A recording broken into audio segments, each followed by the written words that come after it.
వ్యవసాయ మంత్రి చెప్తారు, సరఫరా పెరిగిందంటారు, స్టాక్ ఉన్నదంటారు. మళ్ళీ యాప్లు మ్యాప్లు ఎందుకు రైతుల ఉసురు పోసుకుంటారు? ఎన్నిసార్లు తిరగాలి రైతు వ్యవసాయం చేయాలనా? ఈ యాప్ల చుట్టూ మ్యాప్ల చుట్టూ అధికారుల చుట్టూ తిరగాలనా? రైతుకు నాగలు పట్టుడే తెలుసు తప్ప ఈ యాప్లు గీపులు తెలివై. రైతుకు ఈ సోషల్ మీడియాతోని రైతులకు ఇవన్నీ ఇబ్బందులు పెట్టడం కరెక్ట్ కాదు. అందరికీ స్మార్ట్ ఫోన్లు ఉన్నాయి, చాలా చోట్ల నెట్వర్క్ ఉండదు. మరి కౌలు రైతుల పరిస్థితి ఏంది? ఇప్పుడు ఏమంటుంది ప్రభుత్వం? ఒరిజినల్ రైతు అట కౌలు రైతుకు కౌలు ఇచ్చినట్టు రాసిస్తే అప్పుడే కౌలు రైతుకు యూరియా ఇస్తారట. మళ్ళా టెనెన్సీ యాక్ట్ ఉంది, అసలు వాడు కౌలు ఇచ్చినే బంద్ పెడతాడు. అంటే లక్షలాది మంది కౌలు రైతుల భవిష్యత్తు ప్రశ్నార్థకమైతుంది.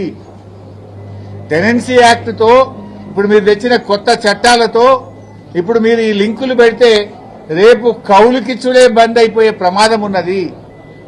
ఆనాడేమో పెద్ద పెద్ద మాటలు మాట్లాడినరు, ఏ కౌలు రైతుకు కూడా మేము రైతు బంధు ఇస్తాం, కౌలు రైతులకు పంట నష్టపరిహారం ఇస్తాం, రైతుకి ఇస్తాం, కౌలు రైతుకి ఇస్తామన్నారు. గెలవంగానే మాకు సంబంధం లేదు, రైతు కౌలు రైతు చూసుకోవాలన్నారు.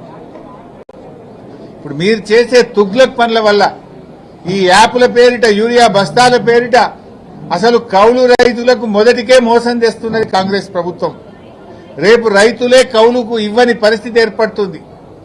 రైతులకు కౌలు రైతులకు మధ్య పంచాయతీ పెడుతుంది ఇలా కాంగ్రెస్ ప్రభుత్వం.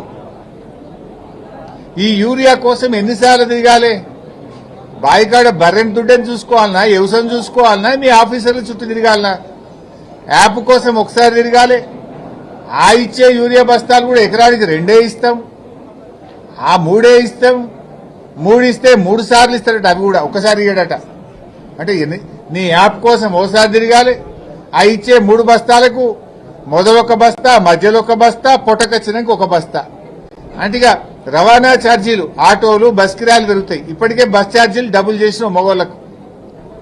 బస్ ఛార్జీలు రేవంత్ రెడ్డి వచ్చిన 2 సంవత్సరాల్లో 2 అంతలైనాయి బస్ ఛార్జీలు. అంటే నువ్వు ఆఫీసర్ల చుట్టూ తిరగాలి తప్ప వ్యవసాయం చుట్టూ తిరగాల్సిన అవసరం లేదా? రైతుల్ని మొన్ననే యూరియా బస్తాల కోసం 10 సార్లు లైన్లో నిలబెడితే ఒక్కొక్క బస్తా ఇచ్చినావు. ఇప్పుడు యూరియా సరఫరా చేతగాక యూరియా ఎగబెట్టడం కోసం ఇవాళ కేంద్ర రాష్ట్ర ప్రభుత్వాలు 2 కలిసి రైతుల ఉసురు పోసుకుంటున్నాయి. అటు కాంగ్రెస్ అయినా బీజేపీ అయినా 2 రైతు వ్యతిరేక ప్రభుత్వాలే. ఇద్దరూ కలిసి రైతుల ఉసురు పోసుకుంటున్నారు.